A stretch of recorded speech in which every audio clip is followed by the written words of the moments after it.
Rafael para se aproximar da mesa. Será o nosso palestrante de hoje, com um assunto espetacular. Rafael. Princípio vital. Vou ficar por aqui, que tá bem em cima do slide. Tá bom, fique à vontade. Então você vai falar daí? Não, vou pra ele. Vai vir? Tá bom, então fique à vontade. Mas todo mundo já sabe que é você, né? Então, gente, conforme eu prometi, vou fazer a prece inicial. Já está gravando, Yuri? Então, quero levar o meu cordial bom dia a todos presentes, ausentes e também aos nossos telespectadores, que nesta manhã de domingo tenham a grata satisfação de aprender mais um pouco a respeito da doutrina, especialmente hoje com um assunto assim bastante interessante para a nossa existência, princípio vital.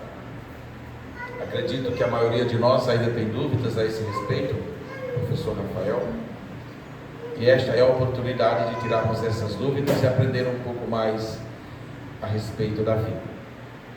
Então vamos fechar os nossos olhos, se assim preferirem, se aquietar bem no seu ambiente, aonde se encontre, iniciar dizendo graças a Deus, dizendo a Jesus o quanto somos gratos pelo dom da vida, o quanto somos gratos pelo aprendizado que já adquirimos ao longo desta caminhada, especialmente sobre os ensinamentos de ti, Jesus. E assim, ligados a ti, solicitamos nesta manhã de domingo envolver a todos nós com as energias curadoras e benfeitoras do teu olhar, harmonizadoras e tranquilizadoras do manto da Virgem Santíssima Maria de Nazaré, e rogando a vós, envolver a todos os nossos irmãos, amigos, familiares e telespectadores, para que uníssonos, no só sentido, no só sentimento de amar e servir, possamos iniciar uma semana que será com certeza mais abençoada, mais iluminada, mais realizável e mais feliz. Que assim seja, graças a Deus. Vamos convidar o nosso irmão Assis para ler o Minuto de Sabedoria.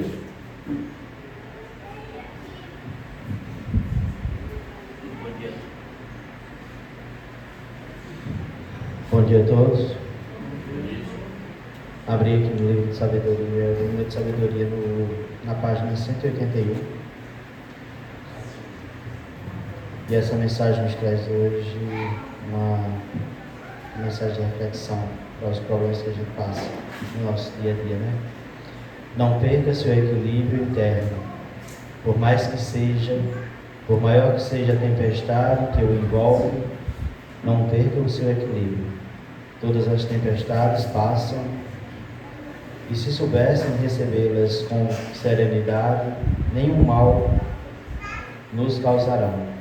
Jesus dormia no fundo da barca, quando os discípulos o chamaram nervosos, e ele acalmou tudo. Faça o mesmo, recorra ao Mestre Divino, para que as tempestades se acalmem ao seu lado. Graças a Deus. Graças a Deus. Como eu prometi, ler apenas um trechinho do Evangelho.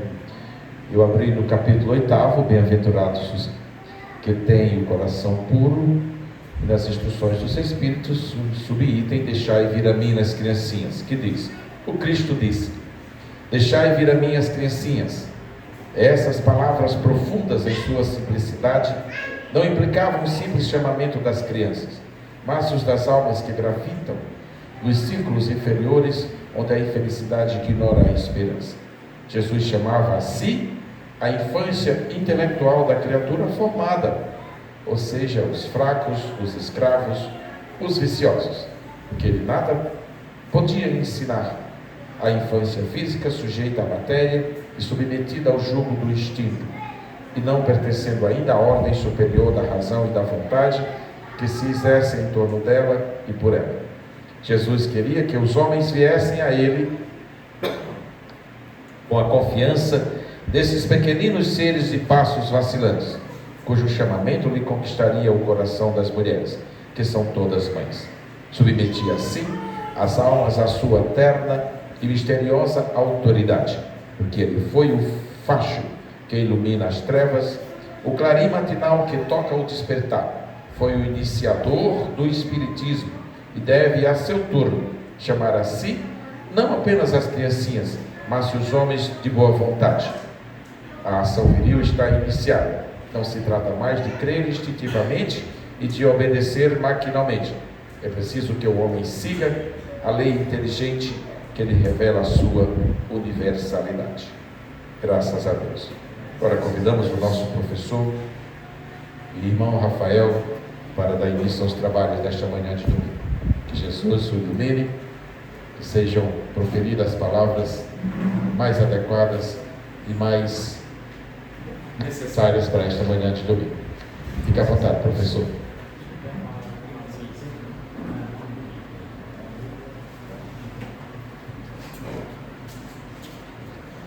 Bom dia a todos. Bom dia. Primeiro agradecer a Deus, por estar aqui em cima, passando um pouco de conhecimento para vocês, para todos nós, encarnados e desencarnados. Nós vamos falar hoje sobre o princípio vital, tá? Mas antes de adentrar no conteúdo em si, comentar algumas coisas. Na biologia, nós temos a divisão em 5 grandes reinos dos seres vivos, que são o reino Monera, que está incluso as bactérias, as cianobactérias, Monera, que são os protozoários e as águas, Monera, protista, Fungi, que são os fungos, cogumelos, leveduras, o reino vegetal, que são as nossas plantas, e o reino animal. Para a biologia, nós estamos inclusos também no reino animal. Tá? Aqui para a gente, no Espiritismo, nós classificamos de maneira mais geral, ampla, em seres orgânicos e inorgânicos. Dentre esses orgânicos e inorgânicos, nós classificamos em 4, do ponto de vista moral, que são, primeiro, os minerais, depois os vegetais, depois os animais e um reino à parte, né, que nós estamos separados, o reino chamado nominal. Tá bom? Então vamos comentar um pouco sobre o princípio vital.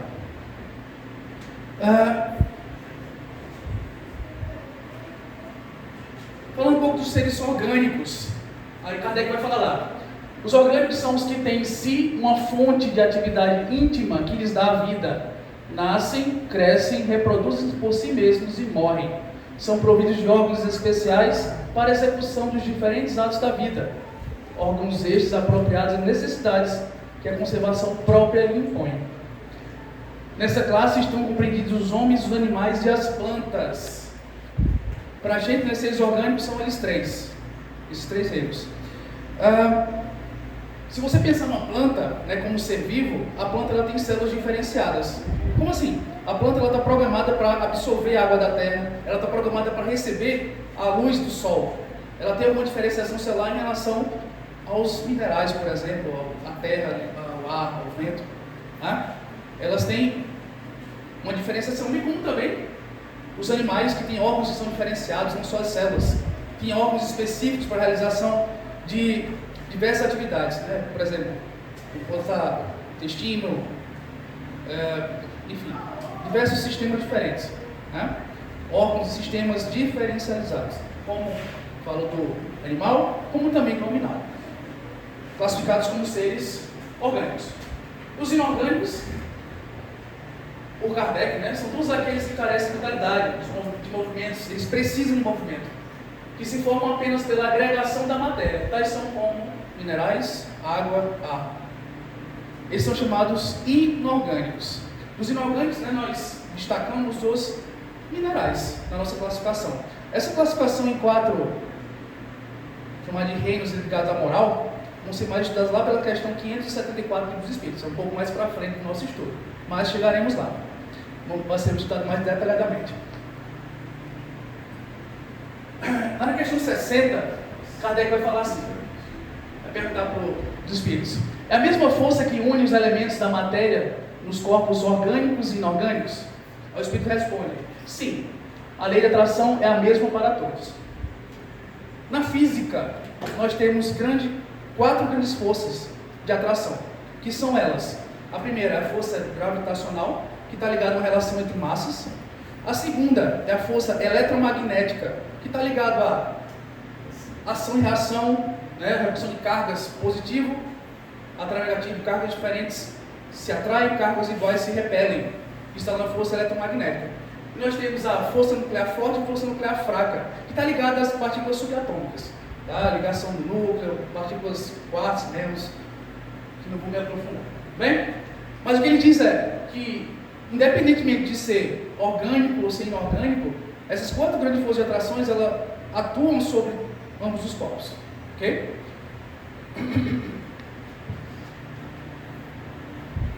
Questão 61. A diferença entre a matéria dos corpos orgânicos e a dos inorgânicos? Ele responde: a matéria é sempre a mesma, porém nos corpos orgânicos ela está animalizada. Aí ele achou um pouco essa pergunta, né, animalizada, ele quis mais a fundo, ele continua. E qual a causa da animalização da matéria? Sua união com o princípio vital. Essa animalização, ela está ligada à vida, né? Está ligada à vida. Os seres orgânicos, ele tem esse diferencial em relação aos seres inorgânicos. Você pensar, uma rocha nada mais é que um agregado de átomos, agregado de partículas para formar aquela rocha, para formar aquele mineral. Já comparado a uma planta, como eu falei, né, ao animal, eles têm células especializadas, tem uma diferenciação entre as suas moléculas, células especializadas com funções próprias, coisa que um mineral, coisa que uma poça d'água não tem. Tudo bem?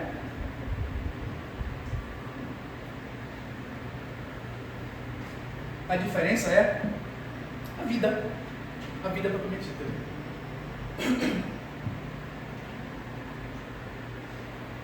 63. O princípio vital reside em algum agente particular ou é simplesmente uma propriedade da matéria organizada? Uma palavra, é efeito ou causa? Aí ele responde: uma e outra coisa.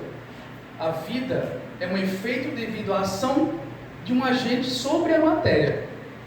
Esse agente sem a matéria não é vida. Do mesmo modo que a matéria não pode viver sem esse agente. Ele dá a vida a todos os seres que o absorvem a si mesmo. Eita, deu um nó agora, né? Deu um nó na cabeça. Vamos devagar, vamos devagar.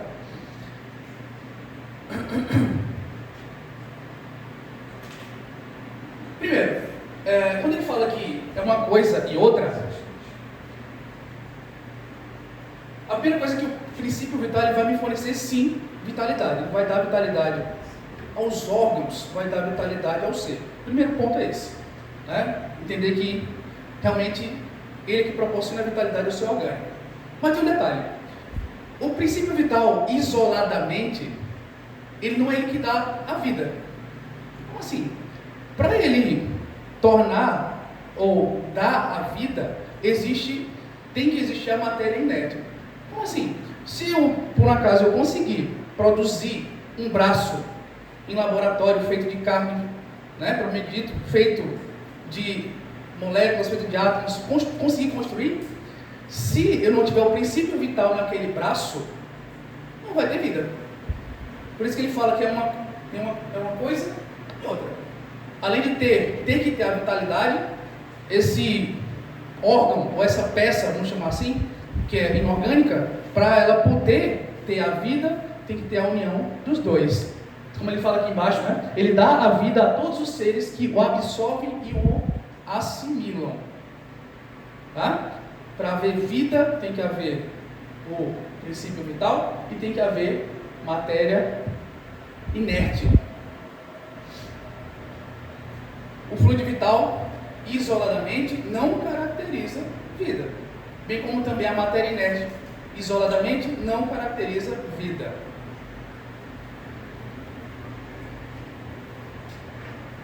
Aqui tem uma passagem do livro de André Luiz, no livro Missionários da Luz. Vai dizer assim: a carcaça de carne e gordura significava abundância da cozinha e conforto do estômago. Com o mesmo direito, acercam-se os desencarnados, tão inferiores quanto já o fomos dos animais mortos, cujo sangue fumegante lhes oferece vigorosos elementos vitais. Primeira observação, né, é que no sangue tem elementos vitais. Quando tem esse desencarne, seja de animal, seja de humano, né, isso não importa, naquele sangue que está lá, naquela carcaça, como ele fala na referência, tem-se ainda resquício de fluido vital. Nós deixamos essa carga de fluido vital. Eu vou continuar um pouco mais da discussão, mas a primeira observação é que no sangue é carregado elementos de fluido vital. Continuando. Semelhantes infelizes, elucidou Alexandre, abusam de recém-desencarnados sem qualquer defesa, como este pobre Raul, nos primeiros dias que se sucedem à morte física, subtraindo-lhes as forças vitais, depois de lhe explorarem o corpo grosseiro. Na história do livro, O Missionário da Luz, Raul ele foi um suicida. E o suicida, né, tem vários palestras já apontaram isso, já comentaram isso, ele tem um desencarne chamado brusco. Quando nós temos o nosso plano encarnatório antes de vir para a Terra, nós fazemos um planejamento encarnatório. Para vir para a Terra, nós viemos com a quantidade, vamos chamar assim, suficiente para atender aquele plano encarnatório. Quando Raul suicidou, o corpo dele estava cheio de fluido vital ainda. O que acontece? Os seres desencarnados vão lá e se aproveitam daquele fluido vital que ainda está na carne para sugar a energia vital.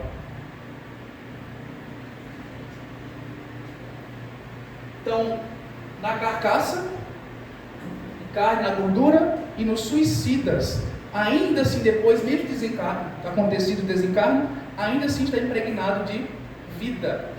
Aquela matéria ainda assim tem princípio vital, ainda tem fluidos vitais naquela carcaça, né?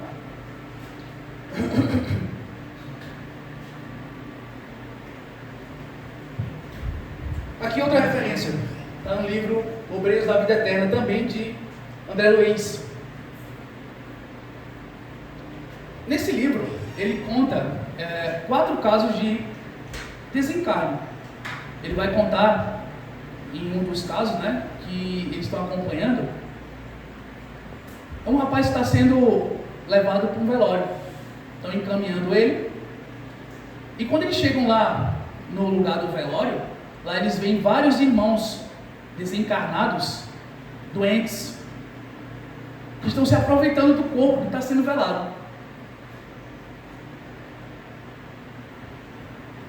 Naquele momento, o espírito que ainda, foi um desencarne recente, ele ainda está ligado ao corpo. Naquele momento, o espírito sente a angústia, sente, vamos chamar de sensações ruins dos espíritos sugando a energia vital do corpo dele. Tá? Isso é outro caso. Aqui eu vou comentar do desencarne súbito e prolongado. No livro também fala, tem uns desencarnes que são súbitos. Quando eu falo súbito, é um acidente, é um assassinato, é um suicídio. Não estava programado, pelo menos não naquele momento, não tem uma hora certa para desencarnar, realmente naquele momento, naquele segundo. Quando é uma morte chamada súbita, o espírito desencarnante, o corpo dele realmente está com alguns fluidos ainda pertencentes a ele. Quando eu falo desencarne prolongado, é aquela pessoa que vai adoecendo com o tempo, vai envelhecendo, vai ficando fraca, vai, de repente, desencarne. É um desencarne que ele é prolongado, vai perdendo fluido vital compassadamente. Tá? O momento é prolongado, o fluido vital vai se esvaindo, no súbito, o corpo ainda está impregnado de vida. Por isso se diz que quando, né, tem pessoas que preferem ser cremadas ao invés de enterradas. O que é que se recomenda? Que a cremação seja feita pelo menos por 72 horas. Eu não lembro qual obra, mas eu já vi um Chico falando, não sei para vocês qual obra, mas recomenda-se que, né, esse tempo de 72 horas é para que os espíritos façam devido desligamento do espírito em relação à carne. Para que o pobre desencarnado não sinta as dores da queimadura, queimando todo o seu corpo. Tá? Fazer devido desligamento. Ainda falando da obra, né? Obreiros da Vida Eterna, nessa situação, o mentor que está acompanhando o André Luiz, ele afasta os sugadores de energia, faz o devido desligamento. A carne, né, o cadáver, vai voltar para a Terra, e naquele momento, quando ele faz o desligamento devido, o princípio vital, ele volta a fazer parte do fluido cósmico universal. Eu sei que alguns palestrantes, não sei quem foi, mas alguém já falou sobre o fluido cósmico universal aqui, né? São questões anteriores. Mas o fluido cósmico universal, ele é uma matéria, que ela é quintessenciada, é uma matéria mais pura, mais espiritual, em que ela envolve tudo e a todos. É como se nós aqui estivéssemos dentro de um aquário, onde a água que nos envolve é o fluido cósmico universal. Esse fluido cósmico universal, ele se diferencia e ele vai formar tanto o fluido vital, como também, por exemplo, a eletricidade, o magnetismo. São fluidos que existem aqui na nossa Terra e que são diferenciações, são modificações do fluido cósmico universal, bem como também, né, o princípio vital.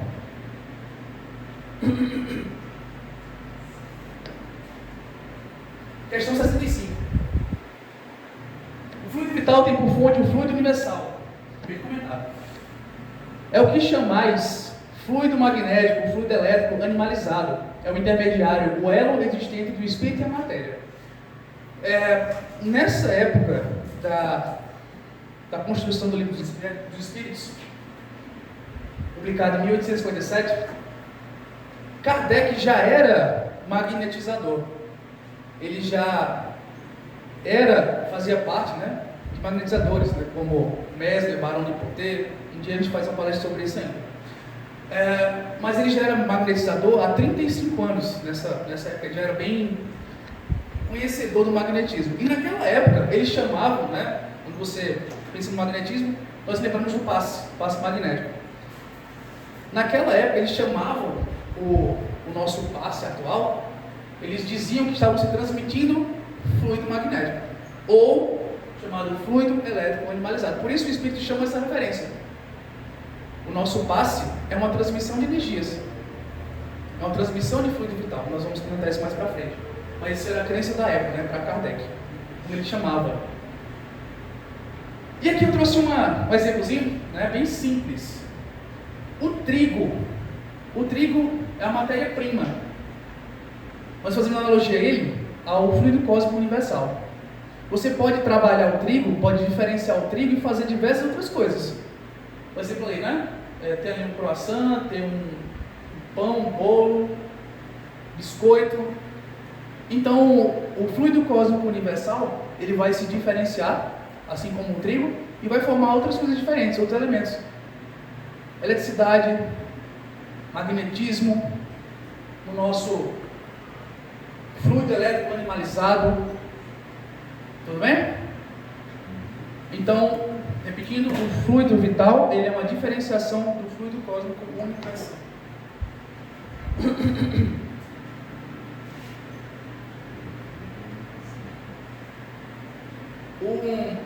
Vale ressaltar, como nós comentamos, que quando nós vamos envelhecendo, nós iniciamos primeiro com uma carga elevada do fluido vital. A criança, ela tem muita energia, geralmente, né? A criança elétrica está repleta de vida, está repleta de fluido vital. Ao passar dos anos, com certeza, como a todo mundo, os órgãos vão envelhecendo.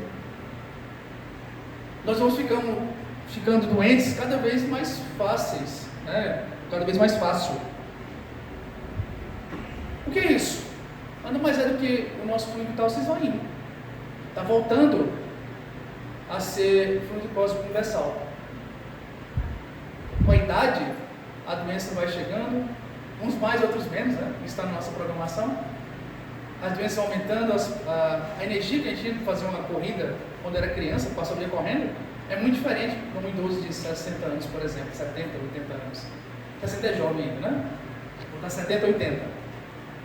Então é o fluido vital se esvaindo.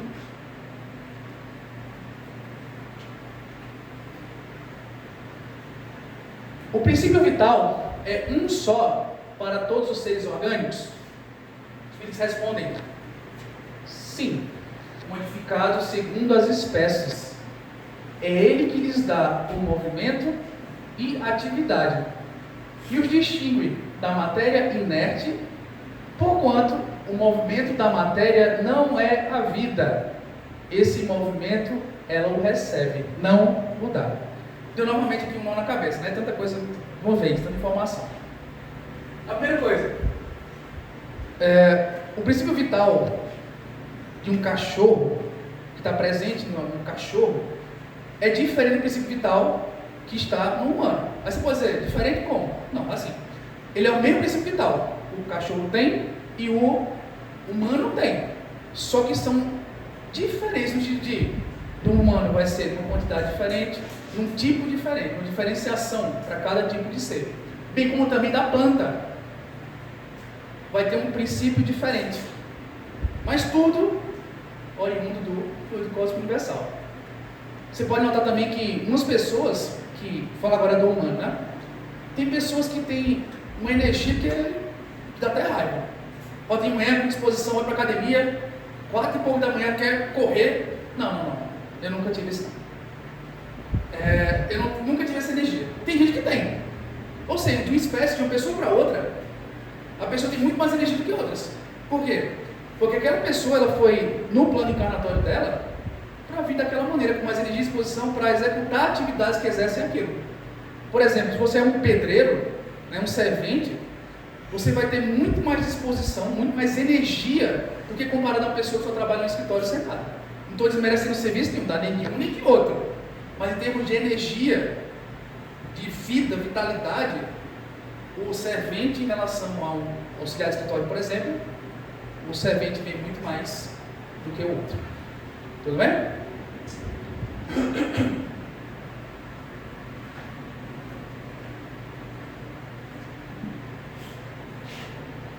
Outra coisa, é ele que lhes dá movimento e atividade e o destino da matéria inerte. A gente já comentou, né? Que para poder haver a vida, o fluido tem que estar sobre a matéria, tem que estar conectado, tem que estar ligado à matéria inerte. Só que tem um detalhe, para haver um movimento, tem que haver um ser pensante.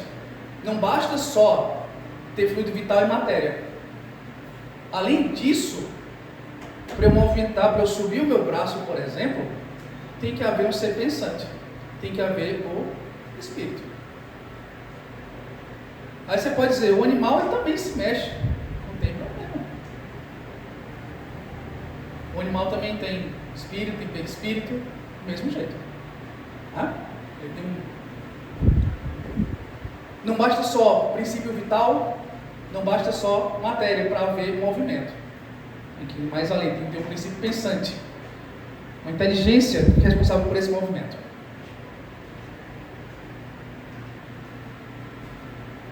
A vitalidade é atributo permanente do agente vital ou se desenvolve tão só pelo funcionamento dos órgãos?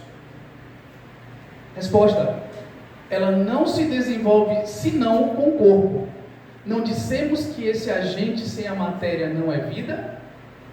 A união dos dois é necessária para produzir a vida. Aqui uma breve explicação.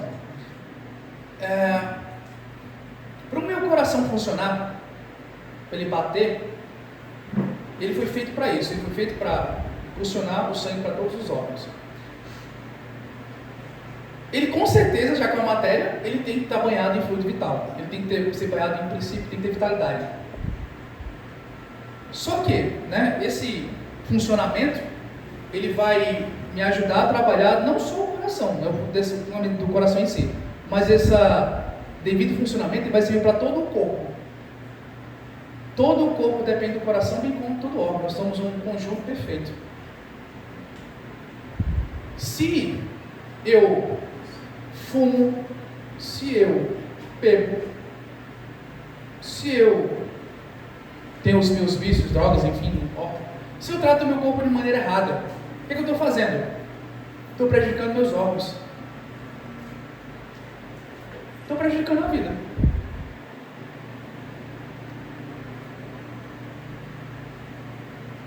Quando eu comecei na doutrina, eu ainda bebia, mas com o passar, né, dos estudos, do desenvolvimento, eu deixei de beber. Né? Não porque a doutrina exigia que eu deixasse de beber, não, de maneira alguma. Porque eu vi que, por consciência, antes de deixar de beber e realizar o melhor trabalho na reunião, eu teve uma consciência mesmo, no sentido de, quando vinha um irmão aqui, num diálogo mais complicado, né, quando a gente ia dialogar, eu não tinha a moral suficiente para dizer para ele, não beba não se alimenta daquele irmão não. Eu não tinha argumentos para comentar isso aí. Por quê? Porque bebia também. Então, em nome de, não só pelo corpo, mas de moral adquirida, eu posso dizer que eu não bebo mais.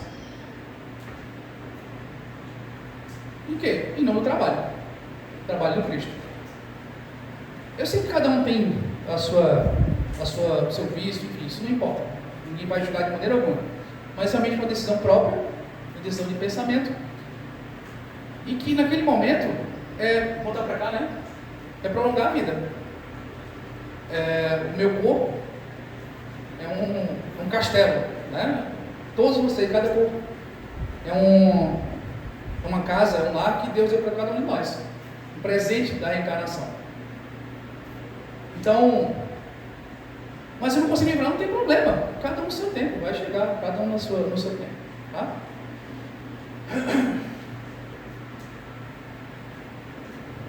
Em resumo, tratar bem o corpo, tratar bem os órgãos, prevalece a vida, prevalece a vitalidade. Tá? Exercício físico também.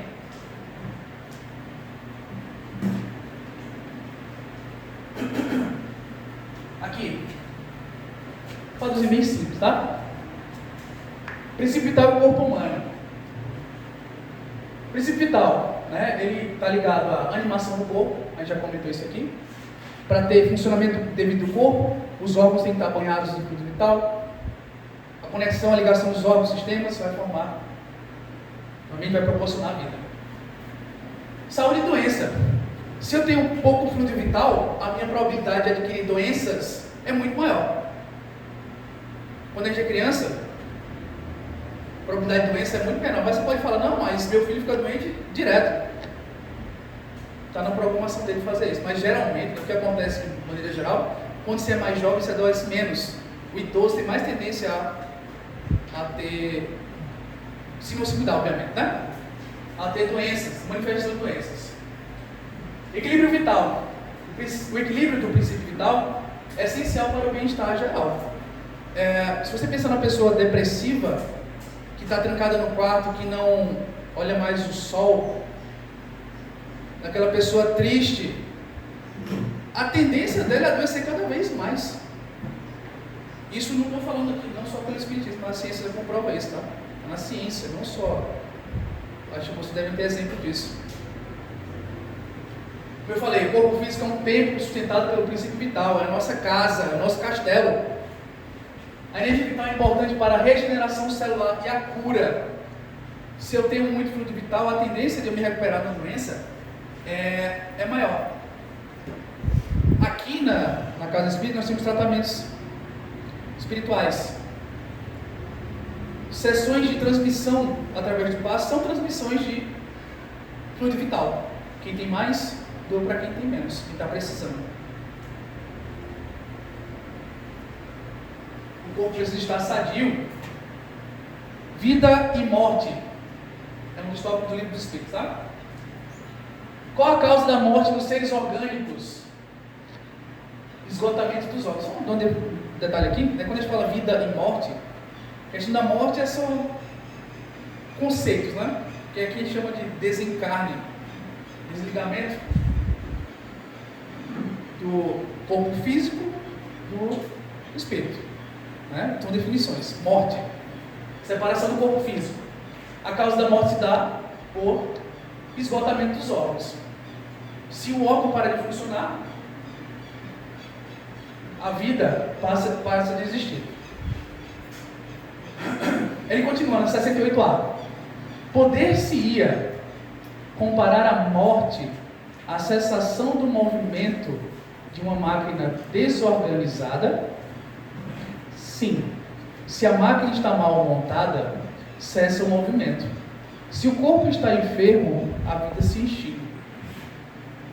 Nós podemos comparar, né, essa frase aí, essa resposta dos Espíritos, ao nosso celular. Nós temos o celular, nós precisamos carregá-lo. Porque o celular sem carga realmente não serve para nada. É só um peso, né? A analogia da carga é a mesma do fluido vital. Para nós funcionarmos como corpo, os nossos órgãos têm que estar impregnados de princípio vital, bem como o nosso organismo tem que funcionar da maneira correta. Se o órgão para de funcionar, tem-se o esgotamento do órgão, bem como leva à morte, né? E vamos só destacar, né, por exemplo, tem órgãos e órgãos, né? Tem órgãos que você removeu, você consegue sobreviver, tem outros que não. Aqui ele está pegando órgãos mais importantes, a visão do Kardec. 69. Kardec continua ainda. Por que é que uma lesão do coração, antes que a de outros órgãos, causa a morte? O coração é máquina de vida. Não é, porém, o único órgão cuja lesão ocasiona a morte. Ele não passa de uma das peças essenciais. Ele perguntou isso por quê? Na questão anterior, o Espírito fala que a causa da morte é esgotamento dos órgãos. Mas tem órgãos que são mais importantes do que outros. O coração é mais um deles, né? Se você... Um pâncreas, por exemplo, é mais complicado, né? Enfim, tem órgãos que são mais essenciais do que outros. Ele fez essa questão justamente para rebater ou para incrementar a anterior, tá? Então, se uma peça falha, a tendência é que todo o sistema pare de funcionar.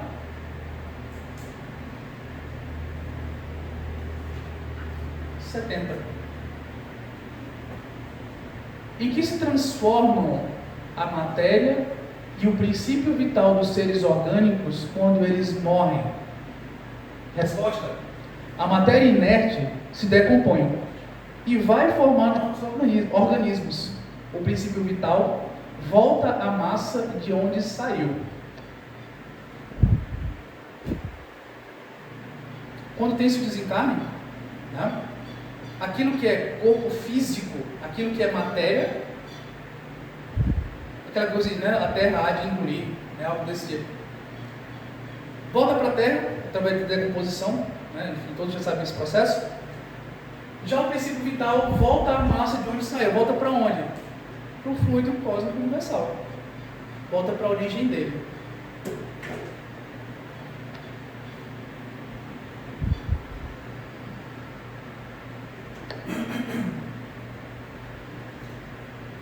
É bem você pensar, né, que as perguntas de Kardec para a época são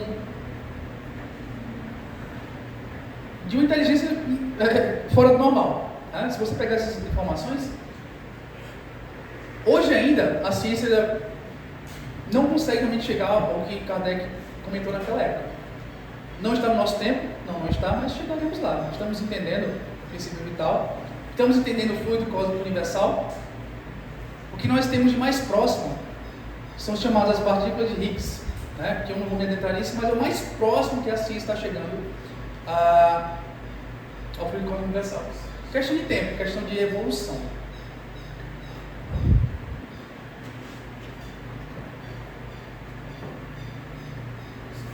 Após a morte, o espírito se desprende do invólucro grosseiro. Nós dizemos, né, que o corpo ele é uma prisão, é o espírito.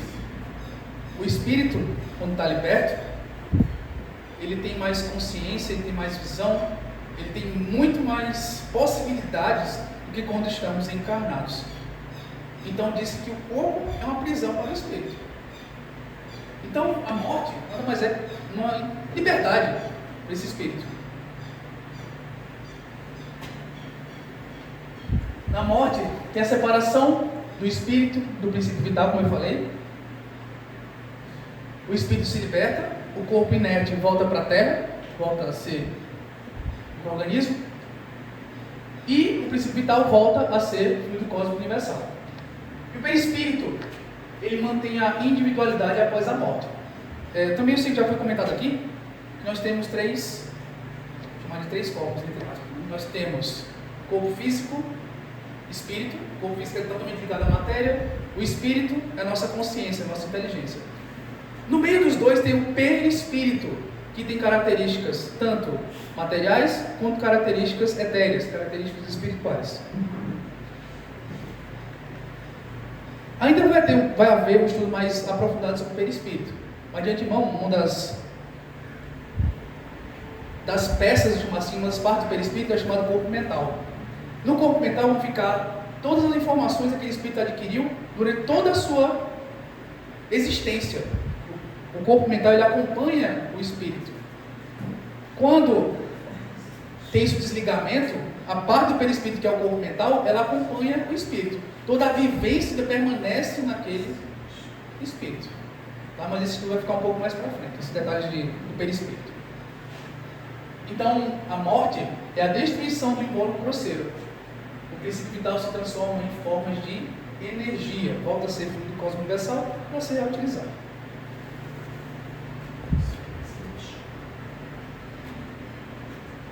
Ainda sobre a questão 70, algumas observações do livro dos Espíritos. A quantidade de fluido vital não é absoluta em todos os seres orgânicos. Varia segundo as espécies e não é constante, quer em cada indivíduo, quer nos indivíduos de uma mesma espécie. Aí já comentei isso aqui. Tem pessoas que têm mais e pessoas que têm menos, de acordo com a sua programação encarnatória. Bem como também o animal é um fluido diferenciado em relação ao nosso, e uma planta é diferenciada em relação ao nosso, mas assim, pode você no princípio vital. A quantidade de fluido se esgota, pode tornar-se insuficiente para a conservação da vida, se não for renovada pela absorção e assimilação das substâncias que o contêm. Como é que a gente adquire fluido vital? Já que estou só gastando, o meu tempo está passando, é só acabando, né? Não, nós conseguimos sim adquirir. Através de quê? Boa alimentação, sono regular, sono devido, exercícios físicos. São exemplos de práticas que nós podemos para adquirir fluido vital. Tá? O fluido vital se transmite de um indivíduo a outro. Aquele que tiver maior porção pode dá-lo a um que tenha de menos, e em certos casos prolongar a vida prestes a extinguir-se. Como eu falei, o passe ele é uma transmissão de energia, ele é uma transmissão de fluidos, fluido vital. Quem tem mais, doa para aquele que está necessitado. Aí você pode pensar assim: quer dizer que toda vez que eu entro naquela salinha, eu estou recebendo mais tempo de vida? Não, peraí, não é bem assim. Tá? Não é bem assim, vamos devagar. O passe que nós fazemos ali é um passe mais rápido. É um passe, vamos chamar assim, é um primeiro socorro bem... Nós fazemos uma limpeza rápida, tiramos aquele grosseiro que a energia está sendo com você, transmitimos ali Isso é uma coisa muito rápida para chamar de cura ou de proporcionar mais vida. Não é bem assim. Para se haver realmente uma transmissão de fluido vital, tem que ser um tratamento mais compassado. Não é só em uma sessão, tem todo um tratamento para isso realmente acontecer. Ou específico. É um passe específico. Né?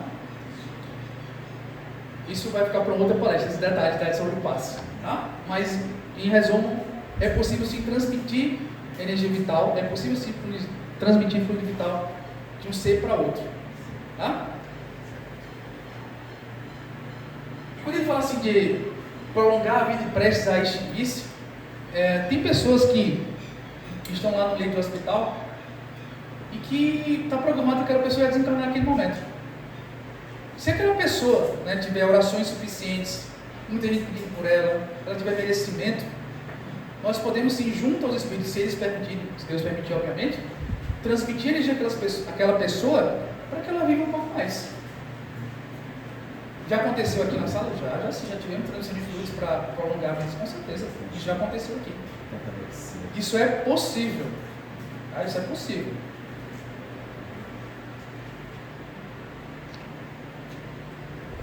Outra fonte, né? Está dito na obra O Consolador. Por Emmanuel, o Sol é essa fonte vital para todos os núcleos da vida planetária. O Sol é fonte vital. Então, se vocês ficam lá no escuro, né, como eu estava falando, depressivo, no escuro trancado, ele não está absorvendo vitalidade. O Sol tem esse poder de nos transmitir vitalidade.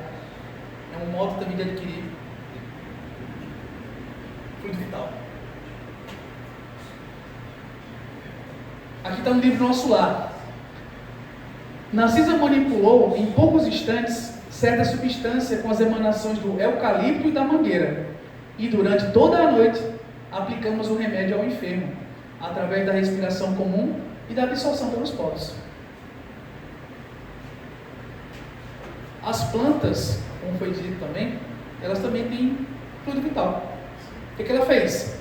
Ela tirou das plantas e colocou no paciente, através da respiração. Quando a forma de vapor.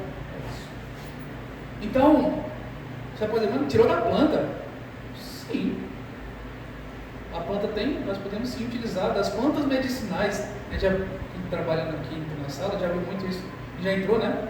Plantas medicinais. Utilizar a energia das plantas para tratamentos. Isso é possível? Sim. Tá? Está lá no livro Nosso Lar. Implicações éticas e práticas. Primeiro, responsabilidade individual na manutenção e uso do princípio vital. Você é responsável pelo seu corpo. Quando eu voltei, né? Tá um pouco. Nós somos responsáveis pela utilização do nosso corpo. Utilizar, vamos chamar de químicos que denegridem o funcionamento do corpo, é responsabilidade nossa. Ontem Assis falou sobre livre-arbítrio, né? Temos o livre-arbítrio de fazer o que bem fizermos com o nosso corpo, mas saibamos, né, que a responsabilidade é puramente nossa. Ainda mais por estarmos em meio espírita, sabendo que estamos denegrindo o corpo, né? Ainda mais agravado. Aqui é muito dado, muito será cobrado, não é isso? 2. Vida saudável. Importância de uma vida saudável e equilibrada. Está ligado à manutenção do corpo, está ligado à manutenção do fluido, do princípio vital do nosso corpo. 3. Respeito. Respeito pela vida em todas as suas formas. Tratar o corpo bem. Não pensar de jeito nenhum no suicídio, seja ele voluntário, seja ele involuntário.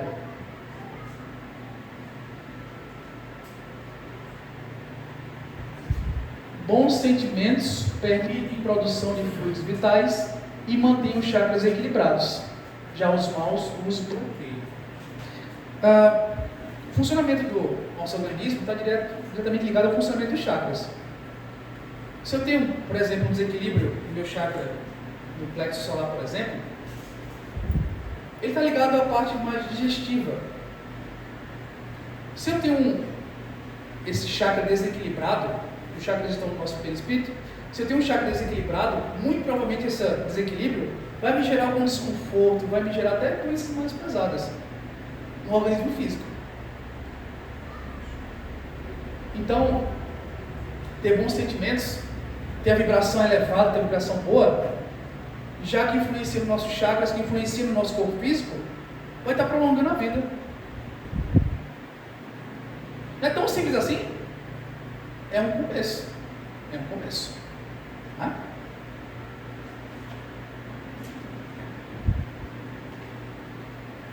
Está na passagem lá do Evangelho.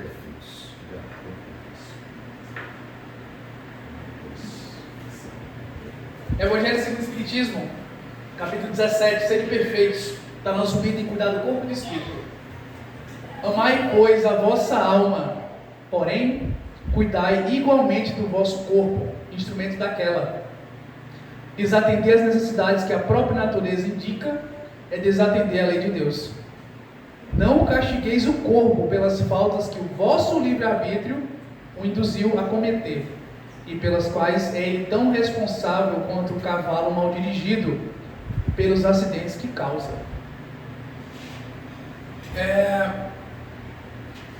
Todos nós temos ações que, no fundo, nós sabemos que é prejudicial ao corpo. E que se eu o fizesse, eu poderia melhorar a qualidade física, meu metabolismo. Por exemplo, eu tenho pavor de fazer caminhada, fazer corrida. Tenho pavor por mim mesmo. Sei que eu tenho doença circulatória, tenho problemas de circulação, eu tive trombose, enfim, eu tive problemas de circulação. É essencial que eu faça caminhada. Eu faço? Faço não. Sinto muito, mas eu não gosto não. Vou para academia, faço musculação, faço, mas caminhada não, eu pavor. Eu sei que eu deveria fazer? Sei. Mas eu tenho livre-arbítrio de não fazer. Né? Talvez um dia, quando a doença atacar novamente, eu vá entender que eu tinha que fazer caminhada. No momento eu não sinto dor nenhuma em relação à circulação. No momento não. Mas quando a dor apertar novamente, eu vou ter consciência que era para eu ter caminhado lá naquele tempo lá quando o médico mandou. Então cada um tem a sua ciência, seu detalhezinho que poderia ter feito ou não ter feito em relação a cuidar do corpo. Né? Reflitam, tentem, como o Evangelho falou, né? Cuidar do corpo. Não só do corpo, não só do espírito. Cuidar dos dois. Tudo bem? É isso. Temos para hoje.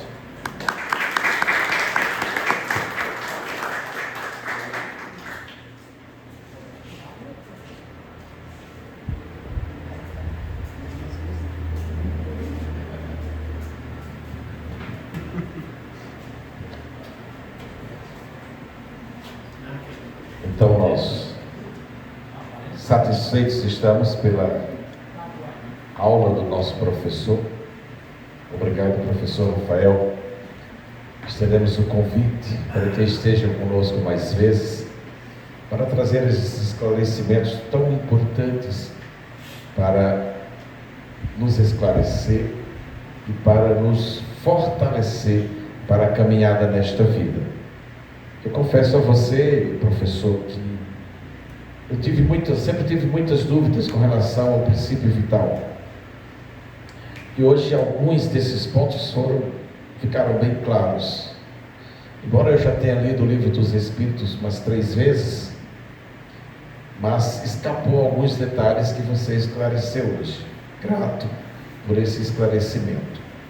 E que fique bem claro de que a nossa saúde, o nosso bem-estar está intimamente ligado às nossas ações, aos nossos pensamentos, aos nossos cuidados com a nossa mente. nossa alma com o nosso corpo. Isso ficou bem claro nesta explanação. Então, conforme eu havia prometido, o nosso irmão Assis fará a prece final, para que a gente possa passar para a próxima etapa, que é o passe magnético. Tá ok?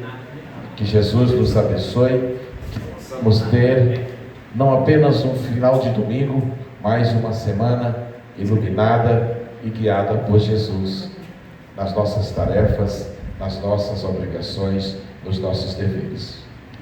Fique à vontade. Vamos fechar nossos olhos, levar os nossos pensamentos a Deus e solicitar a Ele, a Deus, nosso Criador, que Ele nos proteja, nos guarde debaixo de suas asas e guie os nossos caminhos, desviando dos perigos que nos esperam. Que o Senhor nos abençoe sempre e nos guie e nos retorno à nossa casa protegendo, que o retorno à nossa família, que o nosso final de semana seja pleno e perfeito, como assim Ele é. Assim seja, graças a Deus. Graças. Para o passe.